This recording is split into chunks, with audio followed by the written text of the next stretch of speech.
ഒരു കാട്ടിൽ മടിയനായ ഒരു സിംഹം താമസിച്ചിരുന്നു. കുറുക്കനാണ് സിംഹത്തിന്റെ സേവകൻ.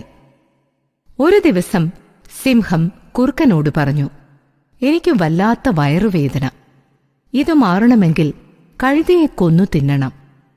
അതിനാൽ നീ എവിടെ നിന്നെങ്കിലും ഒരു കഴുതയെ എന്റെ മുമ്പിൽ കൊണ്ടുവരണം. കുറുക്കൻ സിംഹത്തെ തൊഴുതു വണങ്ങി പുറപ്പെട്ടു.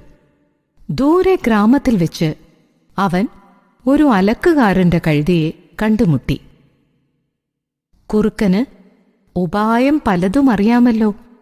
അവൻ രഹസ്യമായി കഴുതയോട് പറഞ്ഞു, നീ ഈ അലക്കുകാരന്റെ തുണിക്കെട്ടും ചുമന്ന് എന്തിന് കഴിയണം?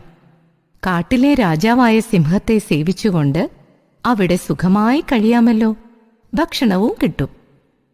കുറുക്കന്റെ വാക്കുകളിൽ കഴുത മയങ്ങിപ്പോയി. അവൻ കുറുക്കന്റെ കൂടെ കാട്ടിലേക്ക് പുറപ്പെട്ടു. കുറുക്കൻ കഴുതയെയും കൂട്ടി സിംഹത്തിന്റെ മുന്നിലെത്തി.